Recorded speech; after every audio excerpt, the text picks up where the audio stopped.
Nandito tayo ngayon sa aming rice field. Papunta tayo sa aming bahay.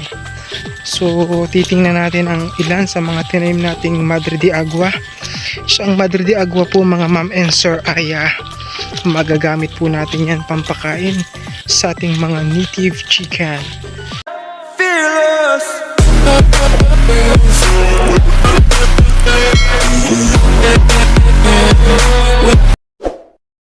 So ayun, dito tayo ngayon sa may aming bubon.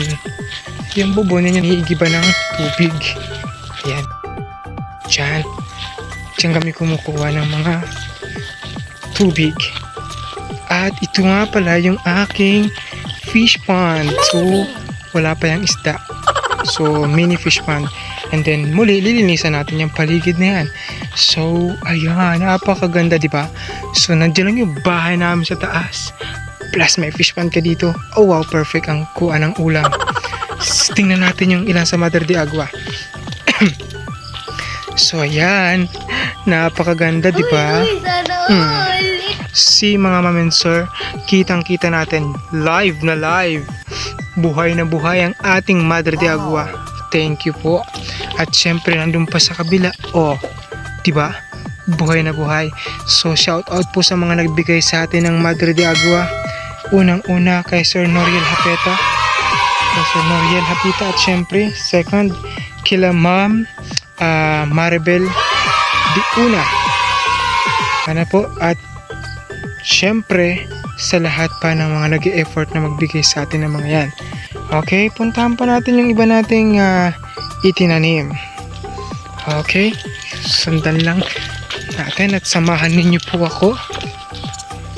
So yan ay mga linisang tambo. So kailangan talagang always akong babalik dito para maglinis ng mga tambo. At doon napakarami nating tambo. Yan po ay aming babuyan. Yan, bahay ng baboy namin. At yung mga yan, nakikita nyo na yan, tambo yan. So marami po yan hanggang dun yan. Doon sa may malaking puno na yon. So hanggang doon sa tuktok ng nyugan. So yun ay adlibs lang yun, patalastas. Tayo sa mga Madre de Agua. So meron ako po dito itinanim ng isang Madre de Agua. Ayan no, buhay na buhay ang ating Madre de Agua. So thank you po talaga. Dahil sa mga yan, makapagparami na tayo ng Madre de Agua. So anong tawag sa inyo dyan guys? Yan ay pili, malamang. Anong tawag mo dyan? Kulit no? And we have a kamyas. Yan, grabe. Sabi daw, binubugbog daw yan ba? Para mamunga. Tingnan nga natin. Ugugin natin. Ako, tumulo na. Basa pa ng ulan. At guys, as you can see, we have here a lot of Madre de Agua. Pang tanim natin yan. At meron pa tayong malunggay. Oh, diba? So napakarami nating pampalipat. So hintayin na lang natin na dumami yung ang mga ugat dyan. Pag marami na ugat, saka natin lilipat. At syempre kailangan timing maulan para hindi sila mga tuyo, no? So yan. At tingnan natin yung iba pa natin ditong itinanim. So ayan, meron pa tayong isa ditong buhay. Ayan po. So tingnan na rin natin yung mulberry kung may nabuhay. So ito, isang mulberry. So madamo nga lang. Ayan o, may bulaklak agad. Sanga kasi yan ang yung branch niya. Oh, eto guys, nakikita niyo yung mulberry. May mga bunga. Nakakatuwa naman, no? So ito, ayun, failed.